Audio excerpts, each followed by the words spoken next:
고대 그리스에서 플라톤이 만든 최초의 대학 아카데미아부터 11세기 중세시대 유럽의 유명 대학, 아이비리그와 스카이까지 인류의 고등교육기관으로 기능해온 대학교는 그 역사가 오래되었습니다.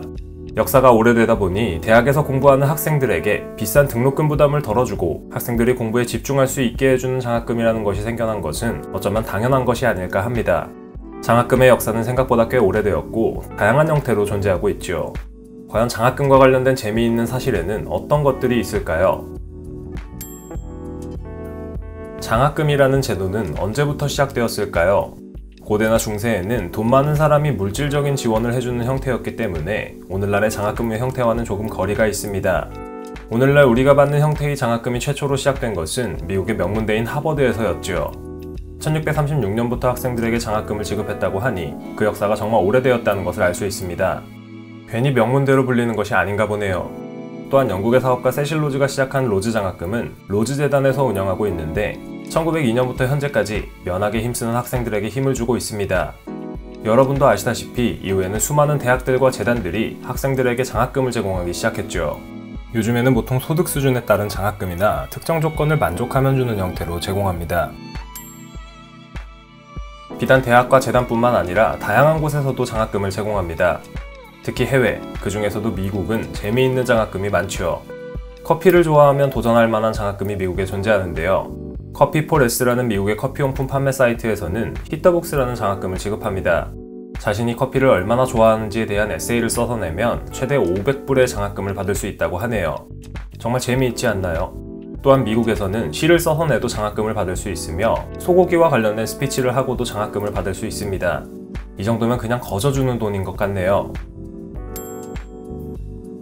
한국에도 이런 재미있는 장학금이 있긴 합니다. 몇몇 대학교에서 비만 장학금이나 금연 장학금 같은 제도들도 찾아볼 수 있습니다. 특이하죠? 심지어 해외 배낭여행을 간다고 하면 장학금을 주기도 합니다.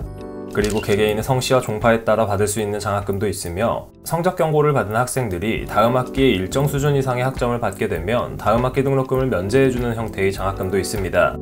이 장학금들 모두 받으려면 살 빼고 담배 끊고 해외여행 갔다가 학고 한번 맞고 열심히 공부하면 되겠네요. 어렵지 않습니다.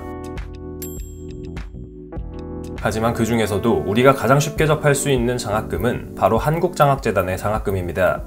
우리에게 가장 잘 알려진 것은 국가장학금으로 경제적으로 어려운 학생들이 공부에만 집중할 수 있도록 설계된 맞춤형 국가장학제도입니다.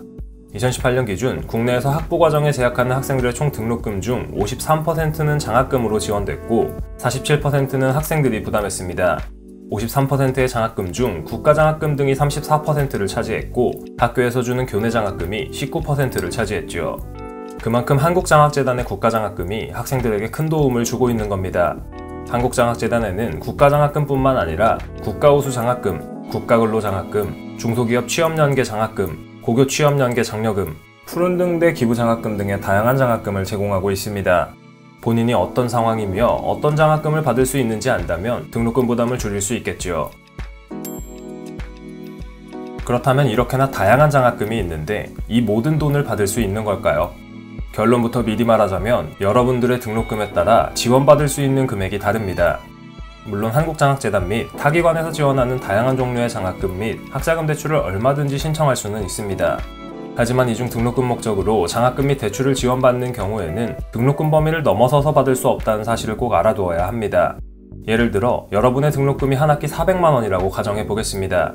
그리고 여러분이 국가장학금으로 200만원, 국가우수장학금으로 200만원, 외부기관에서 100만원을 받았다고 해보죠. 이 경우 여러분이 받는 돈은 500만원이 되어야 하지만 등록금 범위를 초과하기 때문에 100만원은 받을 수 없습니다.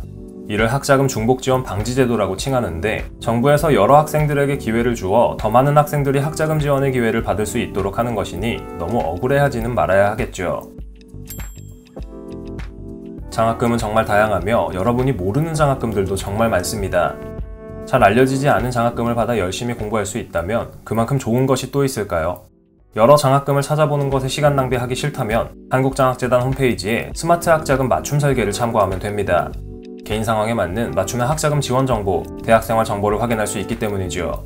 여러분이 경제적인 부담 없이 열심히 공부해 각자의 자리에서 목적을 달성한다면 제가 이 영상을 만든 보람은 200%가 될 것 같네요.